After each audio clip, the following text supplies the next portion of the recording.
Hello and very good afternoon everyone, and welcome back to this video. And we are talking here to complete the last topic of this unit, that is power series. इस unit के अंदर बच्चों सबसे पहले आपको ये समझना होगा कि कोई भी पावर सीरीज जो होती है वो सीरीज क्या होती है। पहली बात तो सीरीज का मतलब क्या है। जब भी आप कभी ये लिखते हैं, whenever you write just like n is equals to 0 to infinite, and suppose we'll take any type of function, suppose a n z की पावर n। अब ये जो फंक्शन है इसकी सीरीज आपको जब बनानी होगी तो आप क्या करोगे, आप इसके अंदर n की different different values put down करोगे। जैसे सपोज आप पहले n इज इक्वल टू 0 जब लिखोगे तो ये सीरीज आपको मिलेगी n is equal to 0 to infinite पर। यहाँ पर आपने 0 लिखा तो आपको मिलेगा a नॉट z की पावर 0। नेक्स्ट टाइम n की जगह 1 तो it will make a n z की पावर 1 प्लस a2 z की पावर 2 प्लस a3 z की पावर 3 प्लस सो ऑन, इस तरीके से, क्योंकि ये सीरीज जा रही है इनफाइनाइट तक। अब इस चीज में ये इनफाइनाइट सीरीज में जब आप वैल्यू रखते हैं तो ये वाली जो चीज होती है ये स्कैप हो जाती है, हट जाती है, और ये फाइनली क्या बन जाता है, a नॉट किसी भी संख्या की पावर 0 का मतलब 1 होता है। तो एक सीरीज बनके आपके लिए तैयार होती है a not plus a1 z plus a2 z square plus a3 z cube and like so on, है ना। तो ये जो सीरीज बनती है, ये सीरीज दो टाइप की सीरीज हो सकती है, या तो ये कन्वर्जेंट सीरीज हो सकती है या ये डाइवर्जेंट सीरीज हो सकती है। अब पहली बात तो मैं आपको ये बता दूं कि आपके सिलेबस से R2 ने इस बार ये तो रिलीज कर दिया है ना, फर्स्ट से मेन के अंदर ये चीज तो हटा दी गई है कि कन्वर्जेंट और डाइवर्जेंट सीरीज, और केवल इस टॉपिक को छोड़ दिया गया है। तो इस टॉपिक को जो छोड़ा गया है तो ये टॉपिक बिना कन्वर्जेंट डाइवर्जेंट समझे समझ में नहीं आ सकता। देखिए सबसे पहले मैं आपको बताता हूँ, जैसे जब भी कोई सीरीज है, मान लो एक कोई सर्कल है, ठीक है, इस सर्कल की मान लीजिए रेडियस जो है वो इस सर्कल की रेडियस है r।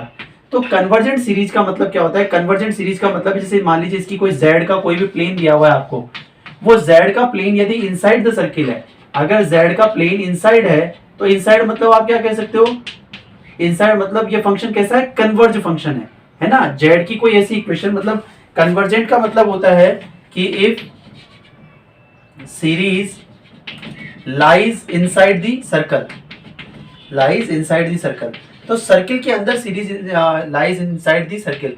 अगर सर्किल के अंदर सीरीज लाई करती है तो उसको अपन कन्वर्जेंट सीरीज बोलते हैं, और सर्किल के बाहर अगर लाई करती है क्या सीरीज, सर्किल के बाहर अगर सीरीज लाई करती है तो उस चीज को अपन बोलते हैं circle lies, sorry series light outside the circle. अगर इस तरीके से कोई सीरीज होती है तो उसको हम बोलते हैं डाइवर्जेंट सर्कल। तो कन्वर्जेंट सीरीज और डाइवर्जेंट सर्कल का स्पेशल रोल निभाने वाली इस चीज को बोलते हैं, इस सीरीज को बोलते हैं अपन रेडियस ऑफ, मतलब वैसे तो इसकी किसी सर्किल की रेडियस को नॉर्मल रेडियस बोलते हैं, बट इस टाइप की सर्किल की रेडियस को बोलते हैं रेडियस ऑफ कन्वर्जेंस। ठीक है, कि किसी भी सर्किल की रेडियस ऑफ कन्वर्जेंस क्या है। अब सर मुझे ये कैसे पता चलेगा कि जो जेड प्लेन की जो भी इक्वेशन उसने दी हुई है, इस टाइप का क्वेश्चन हमेशा जेड की पावर समथिंग के साथ दिया हुआ होगा। तो बेटा आपको ये समझना है कि आपको हर बार रेडियस ऑफ कन्वर्जेंस कैलकुलेट करना है। वो रेडियस ऑफ कन्वर्जेंस के तीन केस हैं। मान लीजिए आपका r जो है वो कुछ है और कुछ है कुछ नहीं। पहली बात तो आप मुझे बताइए, अगर किसी चीज का r इक्वल टू 0 है तो सर्किल कैसा बनेगा।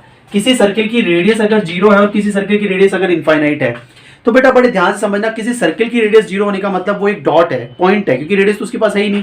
तो कोई भी इक्वेशन की कोई भी प्लेन, कोई भी सीरीज इसके अंदर कैसे आ सकती है। मैं अगर आपको बोलूं कि ये जो है ये इट इज अ पॉइंट, ये एक पॉइंट है, तो अगर ये एक पॉइंट है तो इसके अंदर कोई सीरीज तो लाई कर ही नहीं सकती। तो इसका मतलब कि ये होगा क्या, then every function of Z का कोई भी फंक्शन है वो आउटसाइड ही लाई करेगा, इसके लाइज आउटसाइड। तो अगर वो आउटसाइड लाइज करेगा, इस बात का मतलब क्या है कि वो जो r इक्वल टू 0 है, वो r इक्वल टू 0 पर ये फंक्शन जो भी है वो कन्वर्जेंट कभी नहीं हो सकता। ठीक है, या फिर अगर ये कन्वर्जेंट कभी हो सकता है तो केवल एक केस में z इज इक्वल टू भी 0 हो। बाकी अगर z की पर्टिकुलर कोई फंक्शन को फॉर्मेट को फॉलो कर रहा है तो फिर ये कभी भी इसके अंदर लाई नहीं करेगा। आप खुद सोचो बेटा, r इज इक्वल टू 0 का मतलब आप एक पॉइंट पर हो। अभी मैं आपको बोलूं इस पॉइंट के अंदर ना इस चौक को घुसा दो, तो अगर ये पॉइंट है तो कैसे घुसा दोगे। लेकिन मैं बोल रहा हूँ ये सर्किल है r सर्किल की रेडियस, इसके अंदर इस चौक को घुसा दो, घुस रहा है, इसका मतलब ये आपकी पावर सीरीज है, ये आपका सर्किल है। तो जब आपका ये सर्किल इस पावर सीरीज के अंदर जाएगा तो इसका मतलब ये कन्वर्जेंट होगा। लेकिन अगर ये एक सीरीज की ये सर्किल की जगह एक पॉइंट है तो इसके अंदर कैसे जा सकता है, जाएगा ही नहीं। तो इसका मतलब ये हमेशा कहीं भी हो, चाहे जेड की कोई भी इक्वेशन हो, ये हमेशा आउटसाइड रहेगा। लेकिन अगर जेड भी 0 है तो ये उस पॉइंट के साथ में कोलैबोरेट कर जाएगा, तो उसलिए आप कह सकते हैं कि ये उस पर्टिकुलर सिचुएशन के ऊपर जो है आपका कन्वर्जेंट हो सकता है। दूसरा केस है, मान लीजिए आपकी r जो है वो इनफाइनाइट है। r अगर इनफाइनाइट है तो इनफाइनाइट के अंदर तो सब कुछ छुपा हुआ है, तो अपन z की किसी भी फंक्शन के लिए for any value of z, किसी भी z के लिए आप कह सकते हो for any value of z it will lies, कहाँ लाई करेगा ये लाई करेगा, it will lies inside the circle, तो फिर ये हमेशा क्या होगा, so it will be always convergent,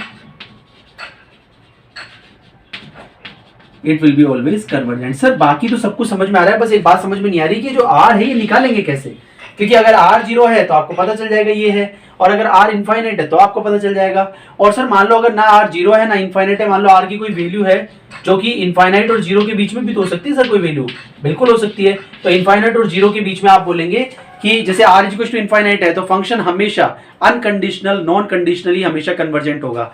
are is to 0 है तो हमेशा ही वो डाइवर्जेंट होगा, केवल जेड इज टू 0 हो जाए तो शायद इस कंडीशन की, इस केस 1 के अंदर ये क्या हो सकता है, कन्वर्जेंट हो सकता है। लेकिन 0 टू इनफाइनाइट के बीच में यदि कोई डेटा है तो फिर अपने को देखना होगा कि कंडीशनल है ना, हो सकता है कि कन्वर्जेंट हो जाए और हो सकता है कि ना हो।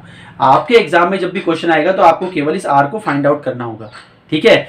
अगली स्लाइड के अंदर मैं आपको ये समझाऊंगा कि आर को सेटअप कैसे करते हैं, आर को फाइंड आउट कैसे करते हैं। बाकी फिलहाल ये दोनों तीनों केस जो मैंने बताया और पावर सीरीज ये समझाइए, अगर आपको ये समझ में आता है तो आगे का क्वेश्चन भी समझ में आ जाएगा। Okay, thank you.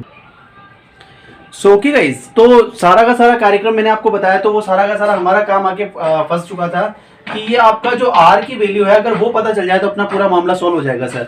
तो आर की वैल्यू निकालने के दो फॉर्मूले हैं, ये दोनों फॉर्मूले कंडीशनल तो कुछ भी नहीं है, आप चाहो जो सा यूज कर सकते हो, बट कभी कभी क्वेश्चन की स्टेबिलिटी ऐसी होगी कि अपने को ये वाला यूज करना होगा, कभी कभी क्वेश्चन की स्टेबिलिटी ऐसी होगी कि अपने को ये वाला करना होगा, ठीक है।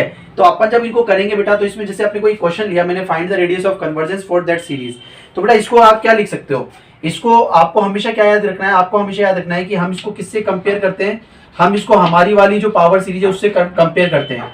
तो जैसे हमारी वाली पावर सीरीज क्या है, हमारी वाली पावर सीरीज होती है an z की पावर n, मतलब सर आप ये कहना चाहते हो कि z की पावर n के अलावा जो भी कुछ है वो an होगा, बिल्कुल। तो यहाँ पे z की पावर n के अलावा कौन है, 1/n की पावर n, तो अपने लिए an कौन बनेगा कंपेयर करने पर 1/n की पावर n। आप इसको पुट कर दो कौन से वाले फॉर्मूले में, ऊपर वाले में।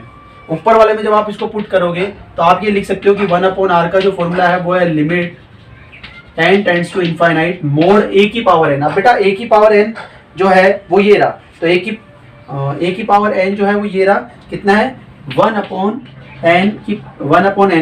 और 1/nn की पावर जब आप n करते हो ना बेटा, जब इसकी पावर आप 1/n करते हो, क्योंकि फॉर्मूला क्या है an की पावर 1/n, तो an की पावर जब अपन 1/n करेंगे तो ये जो है वो लिमिट का टॉपिक हो गया। तो इसकी जो डायरेक्ट वैल्यू होती है वो कितनी होती है, वो डायरेक्ट वैल्यू लिमिट की, इसकी लिमिट की निकल के आती है 1/n। कितनी निकल के आती है इसकी डायरेक्ट वैल्यू, इसकी डायरेक्ट वैल्यू निकल के आती है 1/n, और इस पे जो लिमिट लग रही है 1/infinite लग रही है, तो यहाँ पर इसका मतलब n की जो लिमिट है वो इनफाइनाइट तक है। तो जब आप इसमें 1/infinite रखोगे तो आपका जो r है वो कितना आ जाएगा, r आपका 0 आ जाएगा। तो अगर आपका r 0 आ गया तो आप समझ सकते हो कि आउटसाइड द सर्किल है, तो आप कह दोगे कि रेडियस ऑफ जो कन्वर्जेंस है वो रेडियस ऑफ कन्वर्जेंस यानी कि r जो है वो आपका कितना हो जाएगा, r जो है वो आपका 0 हो जाएगा। मतलब सर इसका अगर कोई भी क्वेश्चन आए तो रेडियस ऑफ कन्वर्जेंस ही पूछेगा क्या, बिल्कुल। और आपको क्या करना होगा, आपको केवल z की पावर n हमेशा दी हुई होगी, z की पावर n के अलावा जो भी कुछ है उसको लिखना है और उसकी पावर 1/n लगा देना है। इसका पर्टिकुलर एक फॉर्मूला होगा और उस फॉर्मूले में जब लिमिट डालोगे तो आपको r की वैल्यू मिल जाएगी, ये आपका ये क्वेश्चन हो जाएगा। मैं आपको पहले ही बता चुका हूँ कि इस टाइप का क्वेश्चन एग्जाम में आने की पॉसिबिलिटी बहुत बहुत बहुत बहुत ही कम है, ठीक है।